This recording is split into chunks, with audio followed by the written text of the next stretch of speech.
పచ్చబొట్టేసిన పిల్లగాడానితో పచ్చి ప్రాయాలని పంచుకుంటానురా. జంట కట్టేసిన తుంటరోడానితో కొంటె తంటాలని తెచ్చుకుంటాదురా.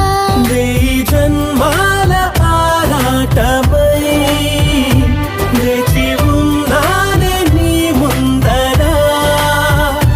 చేయి నీ చేతిలో చేరగా రెక్క విప్పిందే నా తొందర. పచ్చబొట్టేసిన